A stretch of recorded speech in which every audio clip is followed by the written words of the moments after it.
Hello and welcome to our fifth installment of Meals on the Move. Josh is showing where we are broadcasting from today, a very exciting location in the month of May. We're broadcasting live from the 500 Festival office. And I'm Brooke Williams, Director of Communications for the American Dairy Association. And Michelle Plummer from our staff is a chef and dietitian. And our special guest today, Bob Bryant, the president and CEO of 500 Festival. So we've got three different recipes today that Michelle and Bob are going to be fixing today. But as you're following along, any comment, any question will get you entered to win a great prize pack. 500 Festival has donated. We are giving away three of these amazing grill sets, as well as a 500 Festival water bottle to keep you hydrated this month of May, whether it was running the mini this last weekend or if you're participating in the parade that's coming up that they'll talk about. And then from our side, we have this year's official dairy pin for the Indy 500. And one of these were popular this last weekend and always popular. We get a lot of requests for these. So one of our official I Run for Chocolate Milk t-shirts. So we'll be giving away three of these prize packs. And we're going to be showing the recipes throughout the broadcast, but they'll always be available on Meals on the Move, spelled with two O's, ve.com. So without further ado, I'll let Michelle and Bob take it away, and I'll be back to insert comments and ask some questions as we go along. Wonderful. Thanks, Brooke. This is exciting.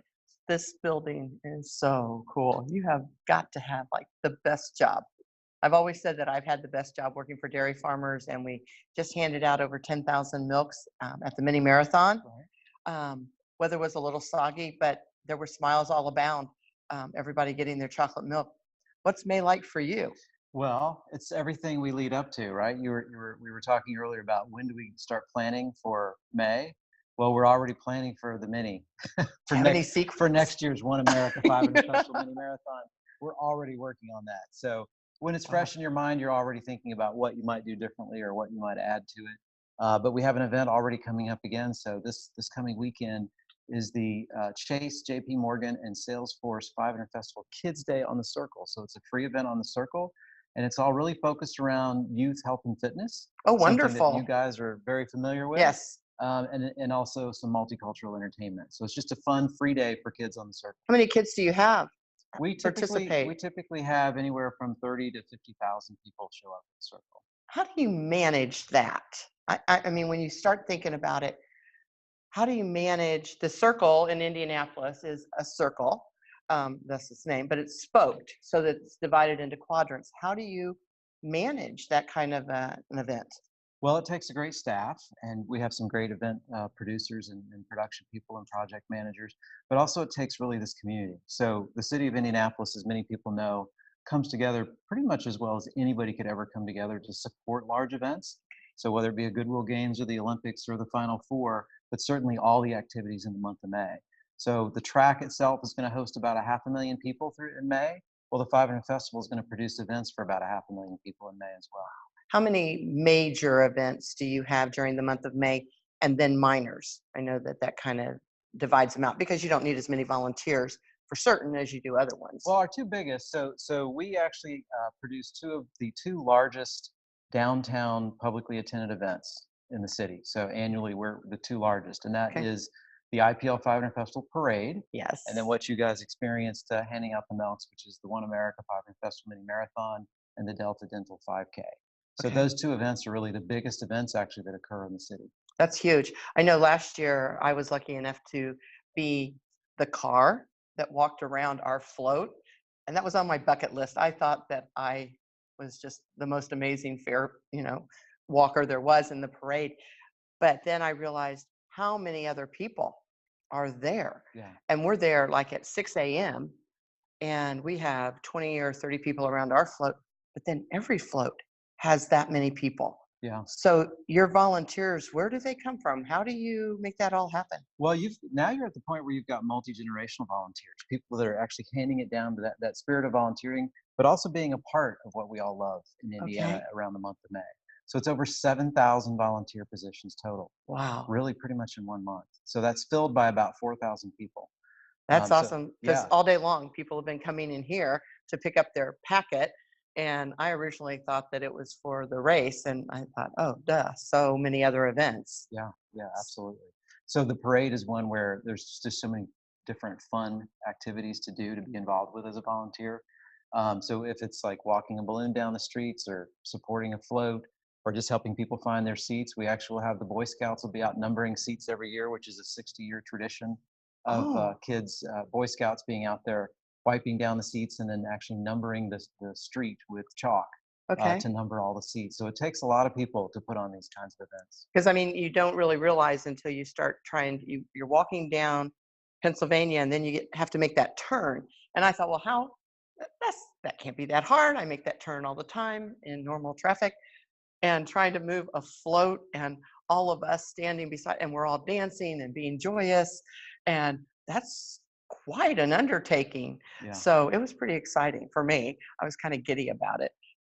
One of the things that I did notice was that there's no food on the route. So, Hmm. like if you get here at 6 and you're wanting a little snack before you walk, we don't have that. Hmm. And we brought water. Our people took care of us with water and stuff. But thinking about the volunteers and everybody, I kind of divided them into 3 groups. Hmm. So according to our menu today, we have those people that can make a donut in a mug. So we made a peanut butter and jelly donut.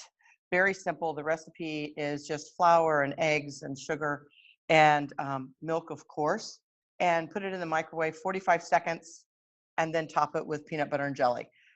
Since you have 2 cup holders, one for the milk and one for your donut as you're running late getting down here Hmm. and finding out the streets are blocked, but Hmm. that's okay. There's Hmm. lots of ways. Then we have the people that are on the run, the people like you that start every day so incredibly early and stay going. So we made a granola in the microwave. Okay. And of course, we used Greek yogurt. Hmm.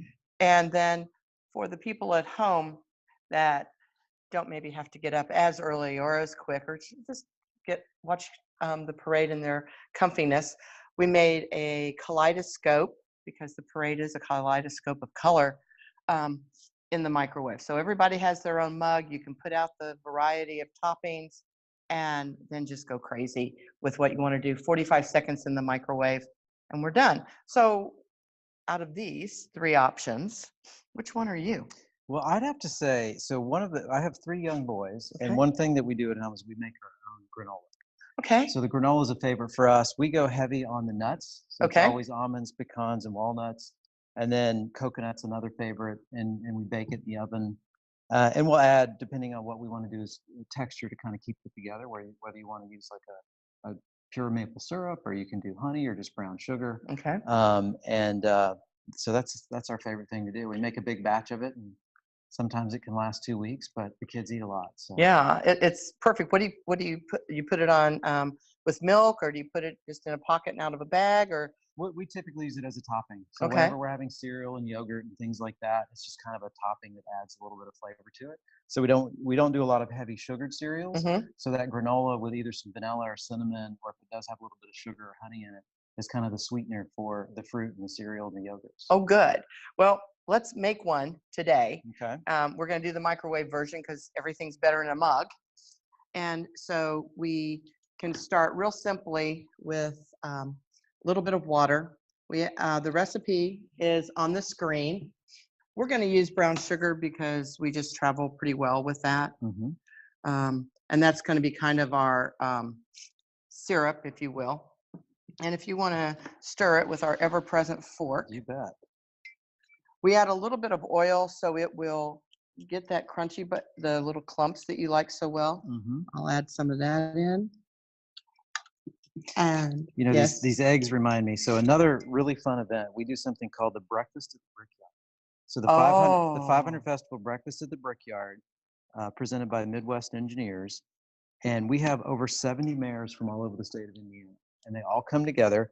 It's on qualifying day at the track, and we serve a hearty Hoosier breakfast, as we call it, Oh, and serve about 600 people that day. And then the mayors actually get to drive cars on the track, and they get to watch qualifying. you trust our mayors driving? They can't go fast. Okay, okay. Yeah, we don't Just let them. wanted to clarify. Yeah, we don't let them go fast. And so to your point about the little crunchies and toppings, we have, these are made with pecans and almonds and cranberries. Mm-hmm. And we were just gonna dump a few in. And I kind of liked it because if you don't want to make the granola, you can easily just grab those in a bag and go travel. Sure. And the whole thing is that it's going to be kind of dry. It's going to be kind of, I don't know that this is even going to work, thinking in your head. And then we're going to put it in the microwave here. And yeah, that's exactly what it's supposed to look like. Like, what did I do? And I haven't added enough liquid, but as you know, with making granola at home, it should look kind of dry. Right. And then all of a sudden it'll start clumping back together and Mm-hmm. looking like something. So that's a good thing. Mm-hmm. So tell me a little bit about you. I think that it's always fascinating. We talked about our partnership and all of that, but how did you get to Indianapolis? Have you always been here? Are you brand new? I'm a Hoosier transplant, so I'm raising 3 Hoosier boys. Thank you. Okay, so we will have bona fide pure Hoosiers in the family. But for me, I'm actually from North Carolina originally, and I worked mostly in Atlanta. So I came up here from Atlanta about 6 years ago, or 6 Mays ago, because we count in Mays. Oh, we really okay. don't know what year it is. We just know what May we're in.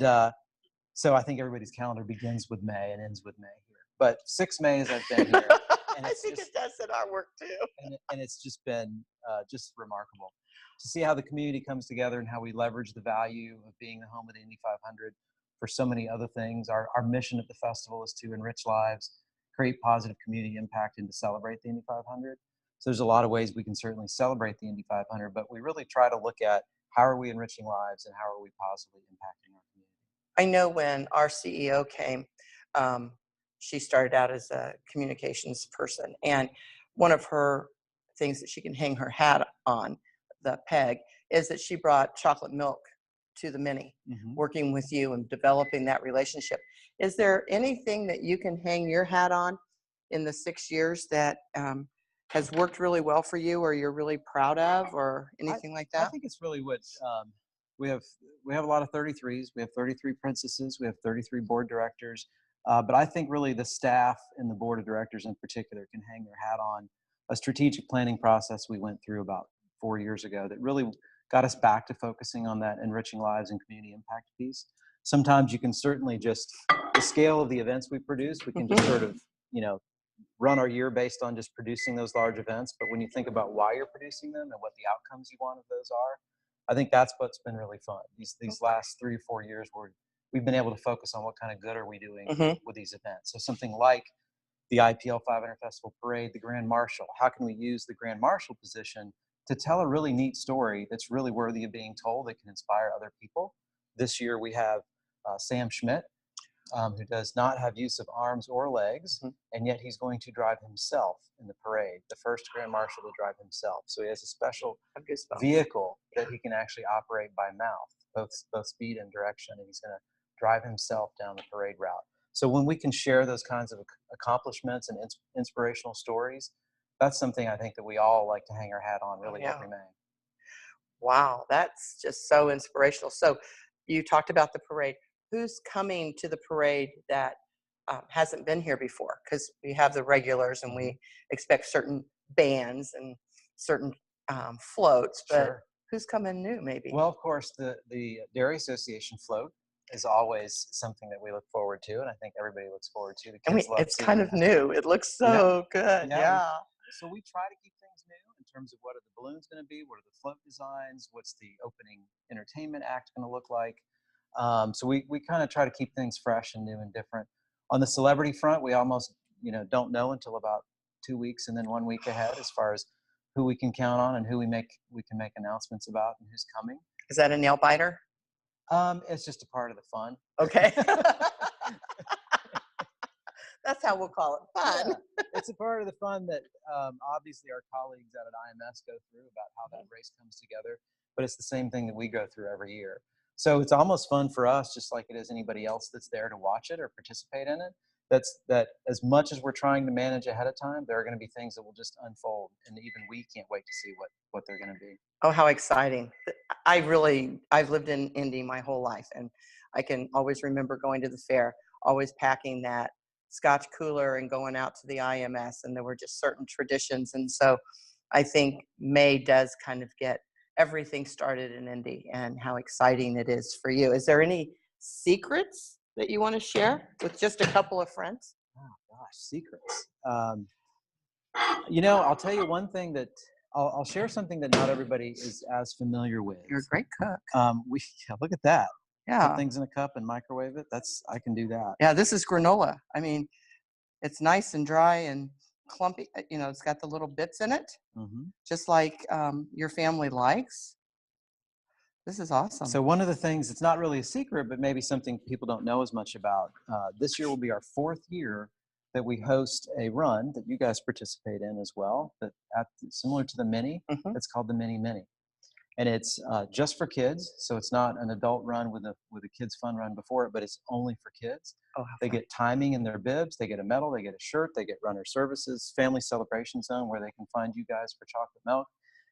And that goes on. That's going to be in October this year. Oh, great. And that just continues to grow as a way that we, again, can enrich lives and create some positive impact by teaching kids healthy and active lifestyles and getting them walking and running early and understanding what that achievement can feel like.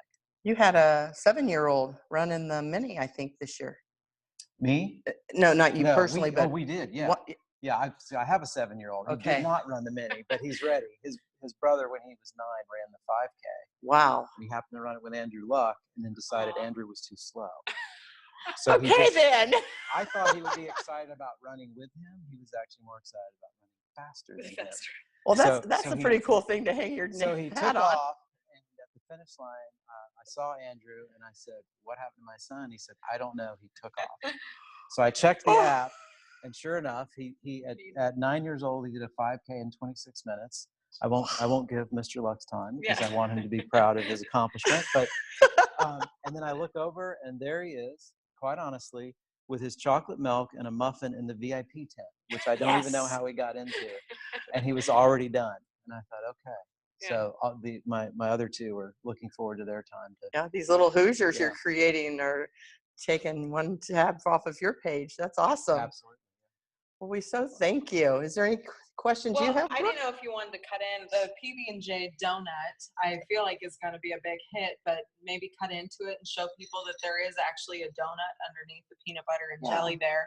And all these recipes that you see on the screen, you can go back after we end this broadcast and go to the recipe and pause on the screen so you can actually write down the recipe and make these at home. But again, 3 great recipes during the month of May. Bob's busy, Michelle's busy, we're all busy, but grab one of these recipes. They're all very nutritious. They all include dairy, which we love.